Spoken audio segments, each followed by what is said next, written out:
La Côte d'Ivoire vit un véritable film d'horreur en plein XXIe siècle. Les auteurs ne sont ni plus ni moins que la France, la CEDEAO, l'ONU et Alassane Dramane Ouattara. De qui se moque-t-on? Voici le macabre scénario macabre. Alassane Dramane Ouattara, président de la République de Côte d'Ivoire, fait changer en 2016 la constitution ivoirienne en chantant sur tous les toits qu'il n'a plus droit à un troisième mandat. Il le fait confirmer par tous les éminents juristes du pays.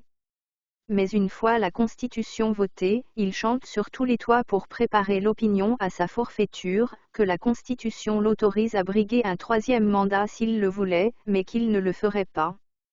Il prend soin de choisir et imposer à son parti politique, sans primaire, un grand malade cardiaque à qui les médecins avaient prescrit un repos absolu. Il déclare solennellement devant le Sénat, l'Assemblée nationale, l'opinion publique nationale et internationale qu'il n'est pas candidat à la présidentielle de 2020.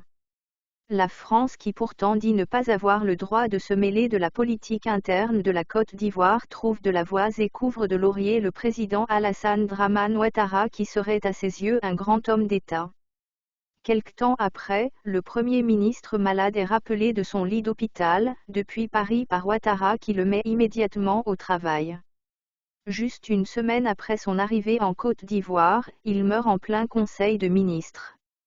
Une mort à présent suspecte, car cela était le signal attendu par Dramane pour déclarer sa candidature, arguant de cas de force majeure. Tout le monde, dont la France, la CEDEAO et l'ONU, vinrent l'aider à pleurer son fils bien-aimé. Le rideau venait de se fermer sur la première partie de ce film d'horreur comique-tragique. Alors que tout le monde s'attendait à ce que Dramane Ouattara, qui se dit inapte et désintéressé par le pouvoir, désigne un autre candidat à sa succession. Car dans le parti de ce soi-disant démocrate, il n'y a ni primaire, ni élection, c'est sa femme et lui qui décident de tout. Il nous sort la deuxième partie du scénario. En effet, selon lui, personne à part lui et Feu Bon Coulibaly n'a été trouvé digne dans son parti, le RHDP, pour être candidat. Quelle suprême injure à l'intelligence de tous, et à ce jeu, la France, qui est partie prenante, veut le faire avaler au monde entier. Le ministre français Le Drian s'est ridiculisé aux yeux du monde en osant déclarer sans gêne qu'il y avait un processus démocratique en Côte d'Ivoire. Il s'est senti obligé de venir défendre tout honte bu, l'homme lige de la France-Afrique, arguant que c'est la mort de son Premier ministre qui a obligé M. Ouattara à se représenter. Quelle honte! Quelle comédie! Quelle déchéance! Vous n'y mettez plus la manière politique, français, vos devanciers au moins savaient bien enrober leur magouille. Non, monsieur Le Drian, d'abord la Côte d'Ivoire n'est pas un royaume, donc l'argument fallacieux sous lequel vous présentiez la situation de la Côte d'Ivoire devant des élus français ne tient pas. Vous le saviez si bien que ce jour-là vous aviez la tignasse d'un voleur pris en flagrant délit. Vous vous êtes simplement dévoilé et déculotté aux yeux du monde et surtout des Africains. Malheureusement, le monde n'a plus de leader charismatique, tous ont perdu tout repère, toute valeur morale, et ils nous conduiront donc de mal en pire si le pire n'est déjà pas là. Voici un monsieur, Alassane Dramane Ouattara, fils d'immigrés burkinabés qui depuis près de 30 ans n'impose que guerre, souffrance, désolation et mort au peuple de Côte d'Ivoire. Pays qui pourtant lui a permis de faire fortune, une fortune colossale. Rien que pour le fonds de souveraineté, il se tape plus de 342 milliards de francs CFA par année. Alassane Dramane Ouattara a obtenu la nationalité ivoirienne à coups de fusil, devenu président de la République de Côte d'Ivoire à coups de fusil. Il a fait 2 mandats de 5 ans et il veut s'imposer au peuple de Côte d'Ivoire pour un 3e mandat que la Constitution n'autorise pas, à coups de fusil. De ce fait, il est en train d'exterminer le peuple ivoirien par sa milice armée au su et au vu de tous, sous le regard complice de la communauté internationale. Il muselle son opposition en empêchant et réprimant dans le sang toute marche de contestation. Marche qui est pourtant le premier symbole d'une démocratie. C'est ce monsieur que la France ose qualifier de démocrate. L'interview que M. Alassane Ouattara a accordée aux médias français, officine de désinformation à son service, bras armé de cette nébuleuse, car leurs plumes et caméras sont redoutables et servent à la désinformation, a révélé le visage mensonger, inique et hideux de cet homme.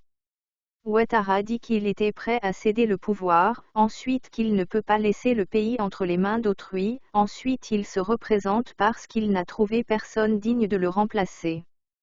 Pour finir, il dit qu'il est encore jeune et qu'il peut bien rester pour longtemps encore au pouvoir. En vérité, Ouattara n'a jamais voulu partir, il le savait, ses complices dont la France le savait. Maintenant que tous nous le savons, nous voulons prendre à témoin la terre entière.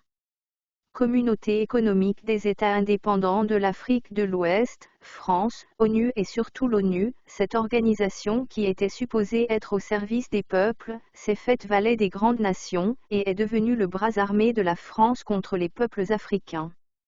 Monsieur Antonio Guterres, secrétaire général de l'ONU, il y a près de 30 ans toute la planète a fait semblant de découvrir l'horreur du génocide du Rwanda, or tous étaient complices actifs ou passifs de ce qui est considéré comme l'échec collectif du XXe siècle.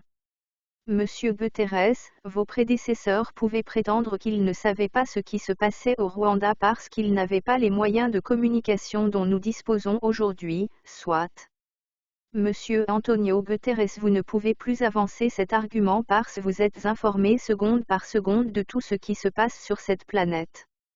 Vous êtes informé de ce qui se passe en Guinée et en Côte d'Ivoire où deux vieillards sont en train de tuer leur peuple pour demeurer au pouvoir, vous savez que c'est illégal et que c'est pour cela que le peuple se bat, mais vous préférez vous aligner sur la position de la France en jouant à l'autruche. La non-assistance à personne en danger est un crime, qu'est-ce qui est plus facile à faire? Reporter les élections en Côte d'Ivoire de quelques mois afin de permettre au RHDP de Ouattara, qui n'a plus droit à un troisième mandat, de se choisir un autre candidat. Auditer le fichier électoral et équilibrer la CEI, ou bien laisser Ouattara faire un passage en force au prix d'un génocide.